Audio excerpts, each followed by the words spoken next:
Artie, what are you gonna learn, huh? Be happy in thine own self. We meet Artie in the very first episode. He's a civilian who owns a restaurant called Vesuvio, and he's also a personal friend of Tony Soprano. How does a civilian get involved in family drama so quickly?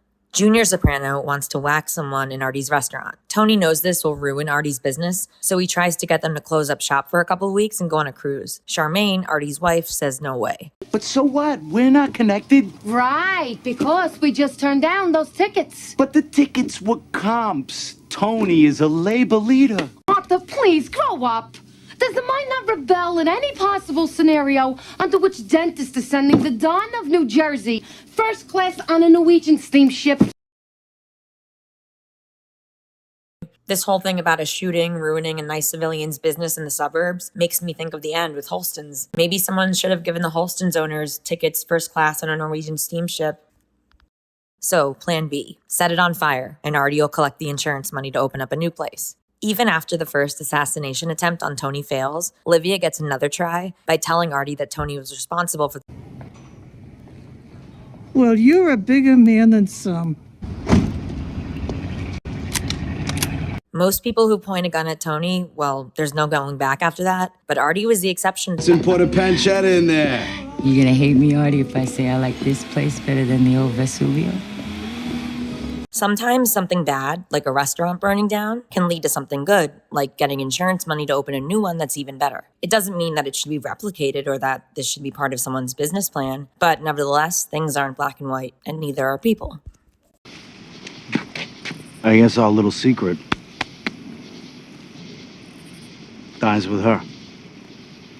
This is another time when Artie gets a pass for something that's usually completely unacceptable, threatening to rat on a mob boss, even though it wasn't really a secret.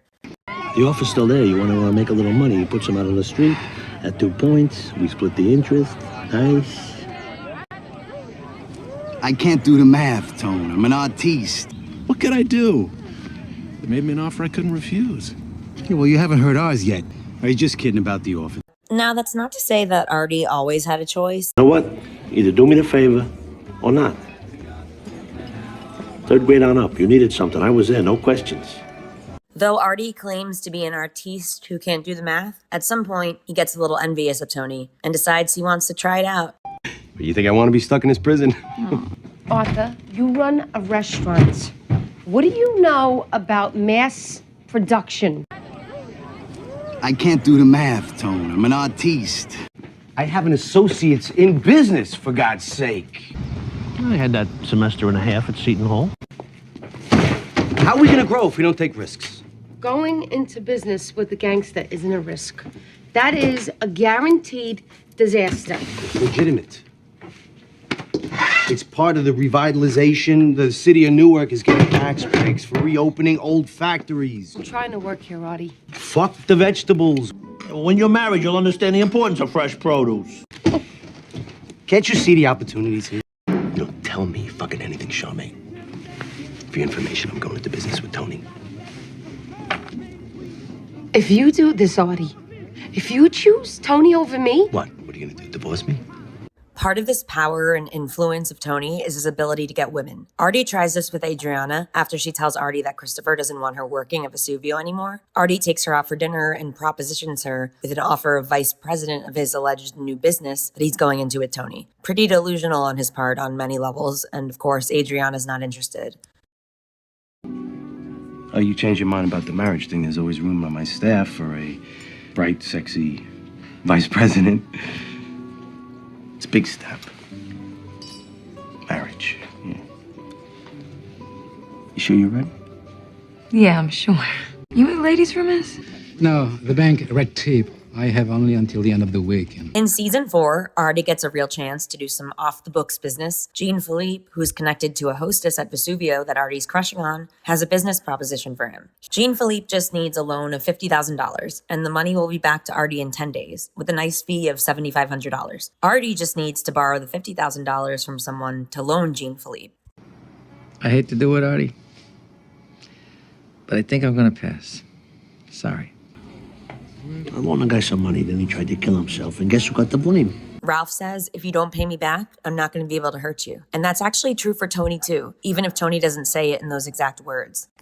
They miss a payment. They start acting like they're doing you a favor if they give you anything. And then you're gonna spend all your time hounding them. You gotta get your arms around this thing. I have a daughter who needs braces. Tony's not going to hurt Artie, and he's not going to take his restaurant either, even though that's what would typically happen if Artie were a regular Joe Schmo who owed the mob money but didn't have the cash on hand to pay it back. I'm a complete and total failure. You take care of Charmaine. Yet Artie still lashes out at Tony. The cobwebs are now removed. You saw this whole thing, didn't you? You knew exactly what was going to happen. Whatever Artie may have to say about Tony seeing 20 moves down the road like a hawk sees a little mouse in a cornfield from a mile up, I don't blame you. I envy you. Artie has said no to Tony plenty of times, so it's not like Tony forces him. But this time, Artie goes for it. It's just that somebody mentions 50 grand to bankroll a French digestif, and your mind goes through all the permutations at like internet speed and realizes, oh, worst case scenario, I eat for free. When Artie does this with Tony, it reminds me a little bit of when Davey Scatino asks Tony, "Why'd you let me in the game?" As if Tony's going to go against his own self-interest and not try to make money. With Davey, it's actually even worse because he actually took Tony's money while Tony was sleeping. Tony could have been pissed just at that by itself. Another person to compare and contrast with Artie is Tony Blundetto, someone who tried to go civilian, who wanted to go on the straight and narrow path, but whose tolerance for frustration and annoyance, just like Tony Sopranos, was very low. And I don't think he could have handled running a restaurant like Artie, with all the frustration that comes with naturally. You're looking at me very serious. In season 6, even though Artie and Charmaine are back together, which Artie tells Carmela and Angie about in the season 6 premiere, he still can't help but flirt with the hostess, not to mention offer her immigration benefits that seem contingent on how she responds to him and his flirtation. Charmaine tell you? Getting back together. No, she didn't mention it. That's terrific. We're both very happy. It's interesting how we see Artie talking about how he and his wife Charmaine are back together and very happy. Right before this scene, we have Tony arguing with Bobby and Janice while their baby Nika is there. And right after that scene, we transfer to Eugene Pontecorvo arguing with his wife. Their problems in life don't always just boil down to one thing, even though Paulie thinks so. He also doesn't have a family to worry about. But really, it's a small inconvenience compared to living in freedom, right? Yes, I know this.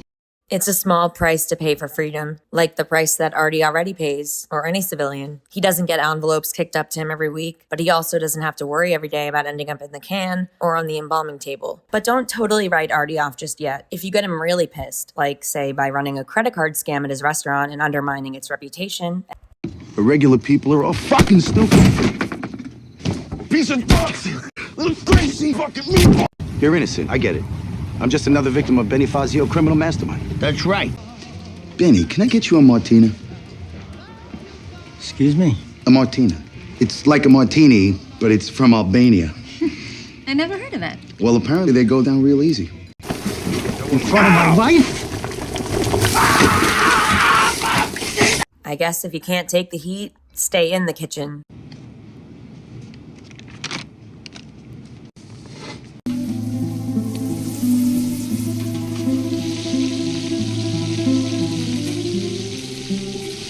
In terms of Artie cooking the rabbit, it's a symbol of Artie going back to his roots and the true nature of what makes him feel happy and fulfilled. It's in the family. Even with that said, there's a minor caveat. To get the rabbit to cook, Artie had to shoot it. And remember, there's no gunfire allowed within borough limits. Even in the civilian world, sometimes we can't help but cut corners.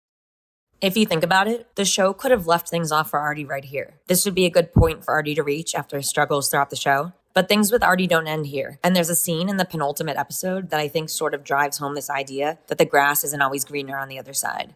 How are you? How are you? And what about AJ? How's he doing? Oh, it's good. I'll always help you. Come on. Man genius. I'm sure Carmela remembers the Jets.